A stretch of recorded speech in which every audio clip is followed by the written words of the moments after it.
Hello everybody, how are you? No real time for any sort of intro, so let's get right to it. We're on V's place in an Earth Element field. I'll pop open the portals here, get my buffs ready. Doing a bit of leveling. We're up to level 44 now, as you see on the status page. Moving to the first portal here. And we get some big eyes out of it. It's a large, hovering, like manta ray type creature. Water tolerant. By the time you're getting to this point, expect most monsters to have some form of tolerance. So it's a smart plan to diversify your attacks and also to look into the element and damage type Bane scrolls out of the magic shops in town. Next portal yields us an Inferno. That's a hovering casting type monster, fire element. Goes down in a few hits, but as you can see, it can confuse us and throw some nasty fire spells our way. Soloing confusion, not too big a deal. And isolation, so we just sort of ride it out and then go. Next portal incoming. Here we pick up a pair of Inferno, and I decide to use a water element hit. Get the elemental damage out of it, so that first one goes down nice and quick, which allows us some time to track down the second before things get too out of hand. Kinda wanna mitigate any potential damage from wandering monsters coming through, so leaving two enemies that can confuse you is probably not in your favor. Another big eyes here. Heck of a nice spell it threw out there. I think that had 3 chances to damage us. We were lucky it didn't do too much.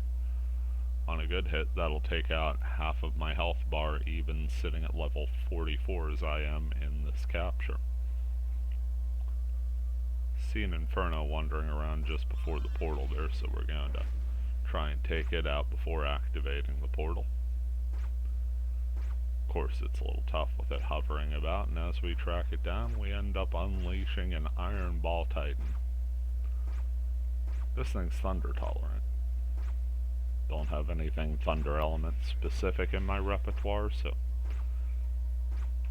just gonna hack at it as well as I can. 4550 on the hit points. That was gonna take a while no matter how you looked at it. Gives us a risky treasure. Gonna go ahead and pop that open with Fortune Wire and pick up some Ranger's boots.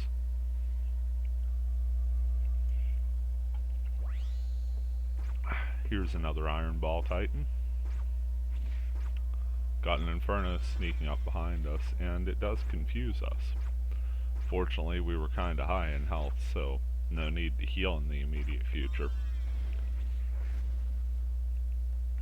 However, by the time we come out of it, we're down to about a third of our health bar.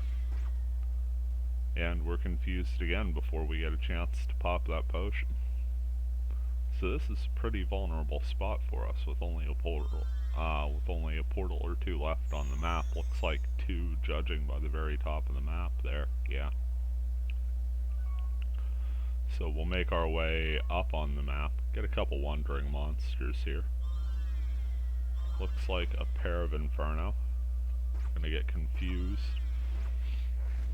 But have them both relatively weakened, so shouldn't take too long to take them down, even with the health regenerating for that one Inferno in the time we were distracted in our confusion. It still had a good chunk of damage on it, a nice head start for us. Take a moment to heal up here. Again, 2 more portals left in this field, and then we'll be hitting the dungeon. The Inferno are magic tolerant as well, so you'll definitely want those Beast Banes if you're a Wave Master. Not getting past those guys without them.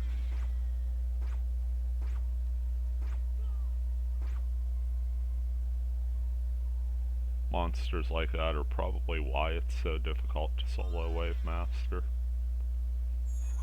Because you're never going to get through a portal of 3 of those with one. I shouldn't say never, but the odds of actually doing it are pretty slim. Given how fragile you are and the fact that you gotta hit 3 of those Banes before getting confused.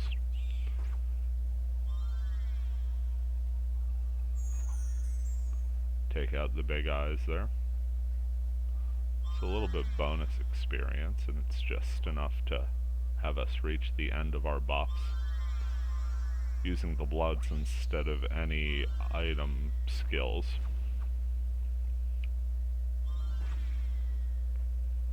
Which finally meant I upgraded my boots. I basically had a fire lizard since shortly after that unfortunate wipe I occurred back in October. Looked kinda silly next to all of the other gear I had to still be wearing level 22 boots, so finally bit the bullet, bought the consumables, and bought in. There we saw a random enemy spawn and come into the range where we would see its indicator just as we entered the dungeon. So we end up skipping out on that one.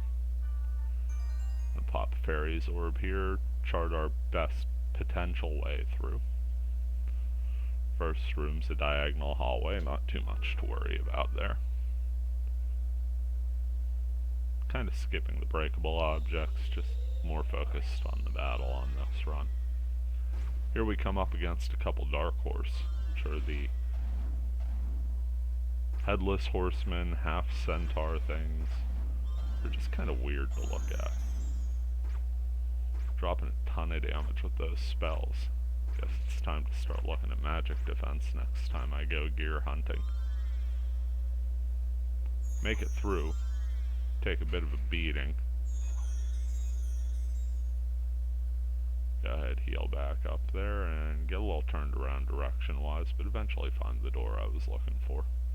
It's leading to some small rooms here, so we're just going to zip through, grab that one chest in the middle, and ignore the door on the left of this trio because it doesn't really lead anywhere for us. Heading down, though, is a T-shaped room. We're going to hit that, and once again come upon a couple Dark Horses. Bit of a challenge, but nothing we're worried about losing to, so we can kind of look at this as some solid experience, and again, these things are giving us 11 a pop. Certainly not shaking our heads at that.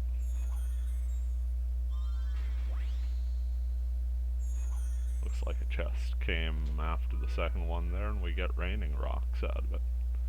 Moving further down, we got another diagonal hallway to zip through, and then a dead-end room with a portal and a chest at the end.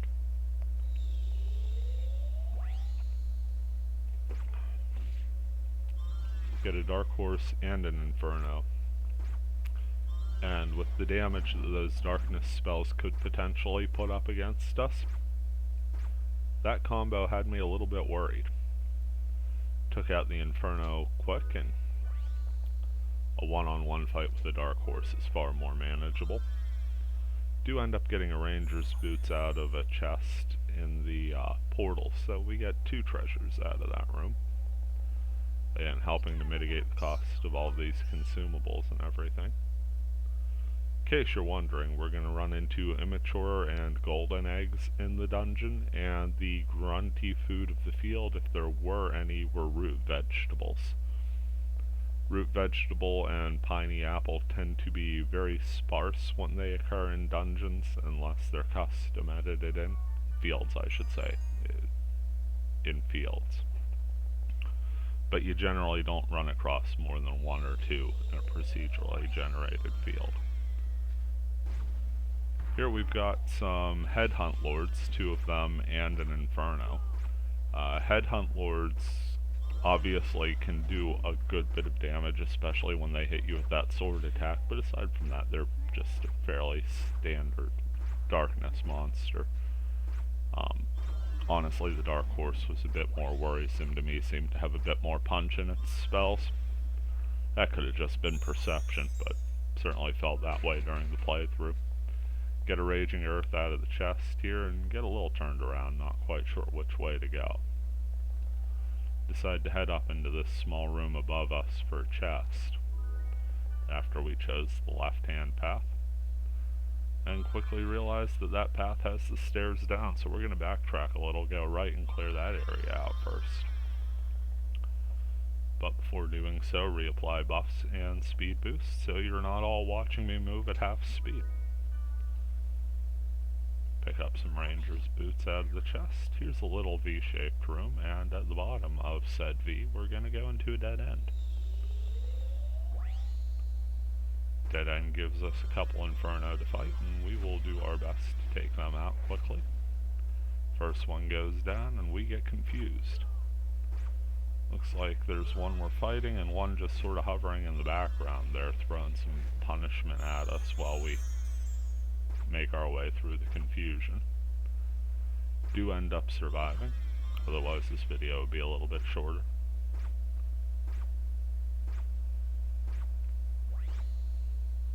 And take out the third through the haze.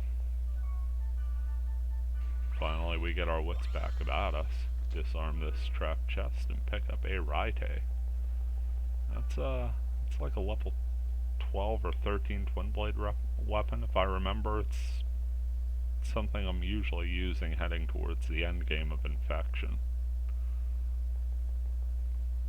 Get to a larger room here with a portal. There's a couple small rooms after this, but again, there's no chest showing and it's not really leading anywhere, so we're just going to pick up the Raging Earth that spawned out of that portal and then head back left.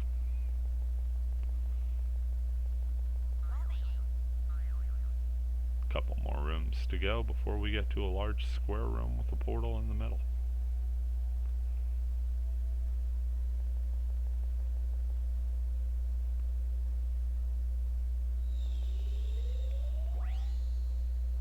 It also opens up to a chest, which gives us a Raite.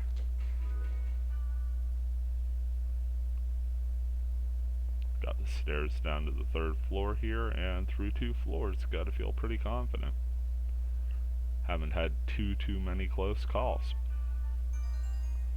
Fairies Orb floor 3 here, and we see one of those large V-shaped rooms, which is going to give us a chance to sort of take stock of things, pick up some items. See a golden egg there, and a chest on the opposite side. That one yields a Raining Rocks. On the opposite branch of the V, we get a couple of consumables out of those chests and move to an intersection room. This one's got a pair of Headhunt Lords in it. Headhunt Lords are darkness element tolerant, but again, that's not worrying us in the least, as none of our attacks are darkness element. Another good thing to do, if you find yourself comfortable in a specific level range, is go ahead and run the same area a couple times. Maybe scout it out the first time. See what the monsters are weak to and strong to, and then come back a little bit more prepared for it and run it again. Just skipping those treasure chests here, more in the interest of time than anything else. Going down to the base of the large V. This is actually the second or third run I tried to do. I ended up falling asleep on the one and dying.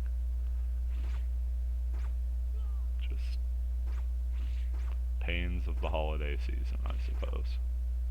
Certainly there are a lot worse things that could have happened to me, but there you go. This time we get down to 231 hit points before eventually taking out that Dark Horse.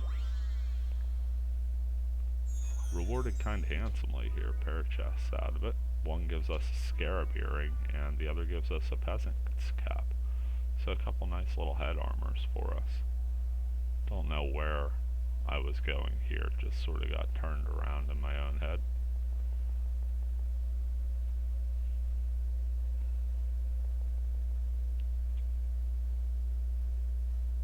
Eventually going to stumble my way through the correct door.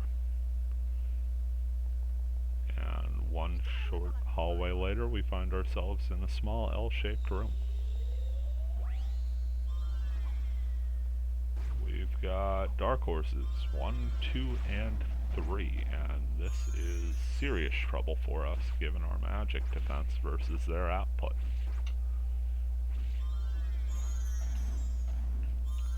So I'm doing my best to attack as frequently as possible, but my fingers aren't really leaving the position for the shortcut for the potion. At least not till we're down to 1. 3 on 1, that was a little hairy.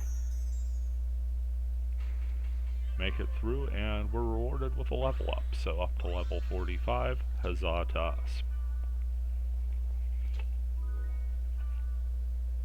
Pick up Raining Rocks, and make our way to the stairs.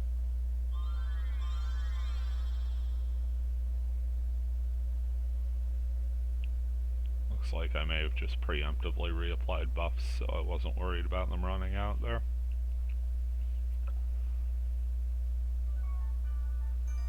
Here on floor number 4. Got a whole bunch of rooms chaining off here, and usually when you see a bunch of small to medium rooms, you could assume you're fairly close to the end of the dungeon. T-shaped room to start. Get a chest out of the portal, and just keep moving on. Here's a little semicircle room, not too much going on there. Couple portals coming off the opposite side, so we're going to check those out first. First portal yields us 2 Sphinx Menhir. Instantly, the agitation level of this dungeon doubles. Not only do we have Menhir in this floor, but we have multiple out of the same portal, and when that happens, this also happens. That's right, if you kill them one at a time, you don't kill them at all, because they're just going to keep reviving. Generally, there's a bit of a delay in their actions if you're a higher level than them, but again, we're trying to level here. So this place was a little stronger than us. I think it was a level 45 field, if I recall right. The key is to just keep piling consistent damage on both of them and get to a point where you're able to take them out at the same time.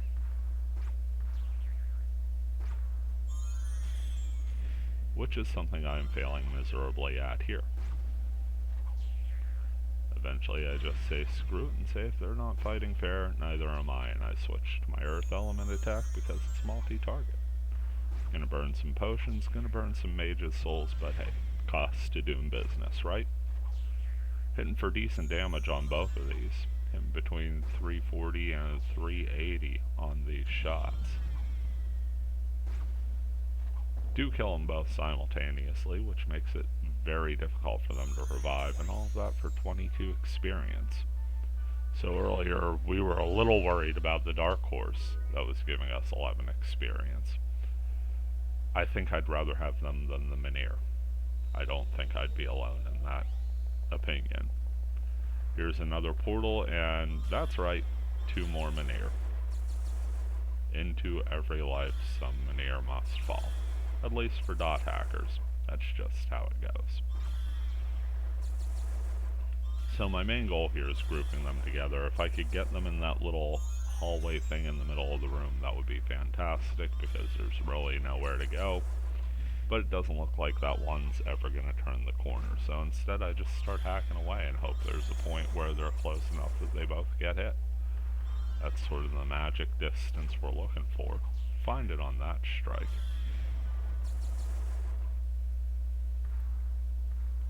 And then they start moving away again. I was pretty sure when fighting here that a silly thing like a brick wall wouldn't stop the Menhir from reviving. But it was worth a shot anyway. Try and get this one as it escapes to the opposite side. And sure enough, revived before I could really do much. I don't know if that one revived. I may have lucked out there. Yeah, I did kind of luck out there. Was able to waste just enough time for it to fade away. Get the second Menhir down. That battle went still aggravatingly, but a little more neatly than the first. Now we've got a portal here at the top of that semicircle room, a little L-shaped room, and I'm just hoping it's not more Menhir. Well, surprise, it's 2 more Menhir.